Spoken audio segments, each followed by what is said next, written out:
It's Tuesday, and welcome to Tiltcast Shortz, the new show that knows why Ubisoft games aren't making it. I'm Nauss. I'm Jason. I'm Rusty. Oh, boy. Yeah. When was the last time? I've been waiting for this, honestly. Really? Like, let's start with this. What's the last Ubisoft game you played? Oh, God. Honestly, I can tell you that the last Ubisoft game I had installed was The Division 2, right? Yep, Division 2. Yeah, Assassin's Creed Origins for me. Yep. That one was pretty good. Yeah. And it's been a while, though. I like the Division, the Division and the Division 2. I liked it. I'm not a big fan of like the PvP extraction, like Dark Zone areas, but it had its things. So, that was 2017, though. It's 2026. That is very true. That is very true. Now, I'll tell you. So the news for this is Ubisoft has had they're going through a pretty major restructuring now. I believe what we've been saying about Ubisoft is finally catching up to them. Lack of innovation in their gameplay and their overall model. Considering if you think of an Ubisoft game, you basically already know what kind of game you're going to be playing before you even pick up a controller. That kind of lack of innovation is finally catching up to them, to the point where they have canceled 6 games and delayed 7 additional games. The cancellations include games that haven't been announced yet, but one of them that has been announced was the Prince of Persia: Sands of Time remake, which has been kind of like yo-yoing in the background for ages. It's gonna come, and it's not gonna come. It's coming, not coming. Now, it's definitely not coming anymore, guys. That can't, and that's a pretty big deal, because they put money into that. And outright cancel 6 games. I mean, 5 of them, I think we don't even know what the IPs were or what, how far along in their development. Shit canning 6 games completely it's a big move, because that kind of tells me the company was not willing to put any more money into them or risk losing any additional money on them. And then the game delays. One of the game delays that is potentially Assassin's Creed Black Flag remake, which had been kind of rumored and hinted about over a period of time. But they just need to, they're delaying them to improve the quality or to meet enhanced quality benchmarks, is what the quote says. Realistically, this has been a long time coming, and it's unfortunate that this is happening, because obviously it has an effect on developers and actual people who work on the stuff. And that's always the bad part, is that this also comes with downsizing, cross-cutting, people losing jobs, studios. There was 2 studios that were that closed their doors because of it. Lots of shits hitting the fan here. The announcement was taken about as well as you could imagine. The stock price plummeted 34% in a single day, hitting its lowest point since 2011. Which is a long, it's a big drop. I mean, it's 1/3 of your company gone in a day. Holy crap. Oh. All right. Well, I mean, it's pretty big. So the idea that's here, huge. The idea here is Ubisoft has got to basically go right back to the drawing board and figure out exactly what they need to do to be successful as a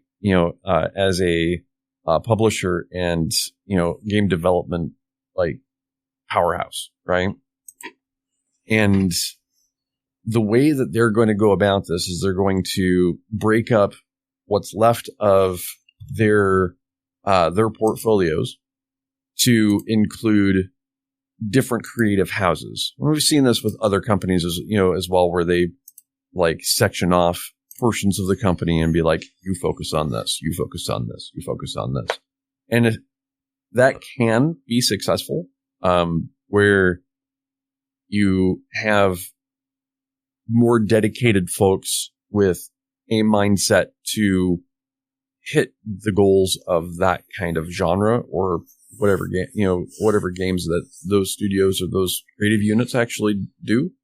You see that in Square Enix. It's a mixed success. They've got different development units for things. And they did it with the Call of Duty franchise. It's, at some point, Infinity Ward and Treyarch, kind of trading off on the, Call of Duty franchise. Honestly, probably one of the best things they could have done early on. It's kind of homogenized since then, but, Modern Warfare and then Black Ops did keep things fresh for a couple of years. But sort of. In Ubisoft's news, they're going to have something, a creative unit for their core IPs like Assassin's Creed, Far Cry, and like Rainbow Six. So they're sectioning these things off as live service games, shooters, narrative games, and then casual family games. Things like live service, we're going to see like, Skull and Bones and, and I imagine like, your Division style games, those live service style games, right? Shooters, actually shooters fall under, the Division in this. Like, so basically anything that could have been like Tom Clancy-ish. Remember him? I remember that guy. Then there's the narrative-driven games, or like Beyond Good and Evil, which I haven't heard fuck all from about for a long fucking time. I don't think it's ever coming out, and I don't really give a shit at this point. Right. Well, it had a that is that's wishware at this point, I think. But yeah, they're going to have that. And of course there's, their casual family. They do still do, mobile style games and, and casual games, smaller games as well. And they have a bunch of littler, devs working on that type of thing. Thing is that they have to break that stuff off, and I have to challenge them and go a little further here. Like, this is good in a way. Like, don't get me wrong. Sucks that people are losing jobs, but Ubisoft had this shit coming for a long ass time. They could not continue with what they had been doing, and they were rapidly losing relevance in gaming space. When I can say that a game is very Ubisoft, and you know exactly what I'm talking about. That is towers, all the towers. Yep, that is not a good place to be. So it's good that they've kind of broken up their strategy. Now I challenge them to innovate. They have got to get new thinkers in there to innovate on those core IPs that they know that they could still make money off of, and be able to do things with the, like the shooter space.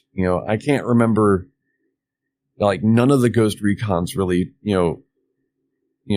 were anything that I wanted to play. the Division very quickly became Bullet Sponge Simulator. Now, I do see that they did some things to fix that and added a realistic mode to the Division 2, where headshots count, which gives it a little bit more of a skill thing. It's not headshots are just crits, but headshots actually can be one-shot kills, which that's interesting. I haven't played around with it. I just saw it. But it means that they're listening and possibly making changes that could make big moves or big plays with their IPs. And that has to happen. That's got to happen. Now,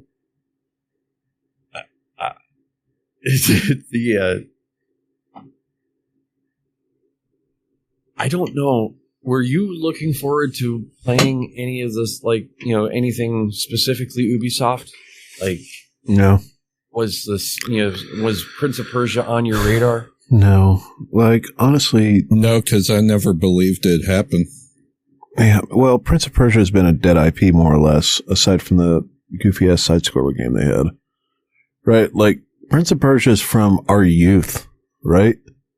Prince of Persia happened when we were teenagers, and we're not anywhere close to teenagers nowadays.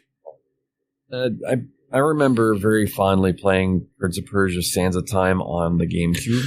Right. The GameCube, a 90s console. I get it, but, I mean... It's like learn your target market, all of this really old nostalgia. Here's what happens. I'd say 80% of people our age have too many responsibilities to dive into gaming, and then there are people that are hardcore hobbyists like we are that do dive into that stuff, and we don't waste our time with bullshit. Right? Nostalgia is not enough to sell me on a game anymore. It used to be, now it's not. I need good gameplay. I need good gameplay that respects my time. And a lot of the stuff that I saw from Ubisoft. Ubisoft has turned into a company that wants you to, whatever it's Ubisoft Plus or whatever, they want you to be on there perpetually, which means that you do a lot of bullshit tasks in their games. Right. And that's what I'm against, it's exactly what you said. It doesn't respect your time to keep you on that monthly subscription fee. So if you're playing Assassin's Creed, you're doing a bunch of bullshit tasks and not sure, maybe some of the game is really fun, but there's a lot of bullshit tasks that just dive into that weird part of your brain that says it has to finish everything. And once you break that mentality, all the Ubi games just like piss you off.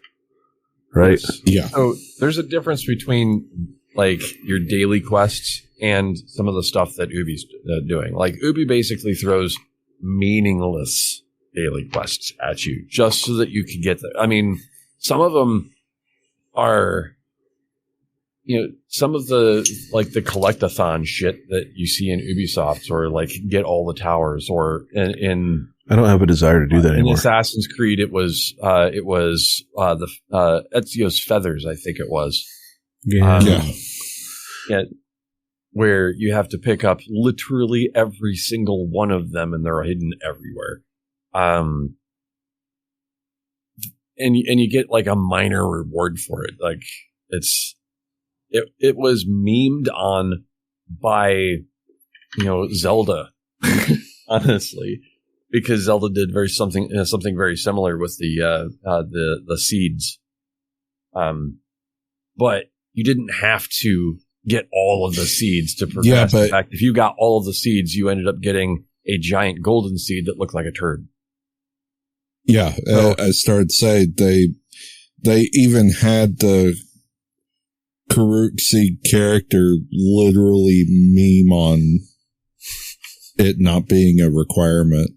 Yes. I mean, you needed to do some of it. You could do more of it if you wanted a little bit more of an advantage, but after a while, it was you got an additional weapon slot every so often, and then once you got the last one, you got a big golden, turd seed, and that was about it. Just yay.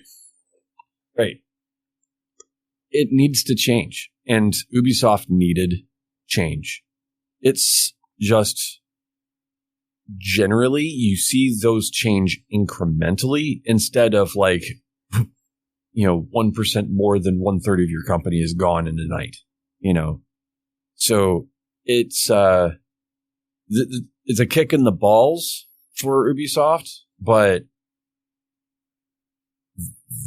it should also wake people up. This should be a cautionary tale for other large studios or large production houses that have, floundering studios and be like, hey, look, we don't want to do this all at once.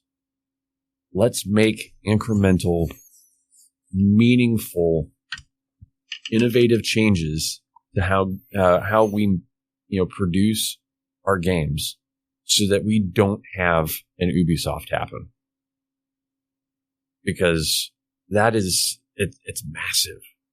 But I have been calling this shit for years, so I kind of knew it was coming. I just didn't know it was going to come all at once or overnight.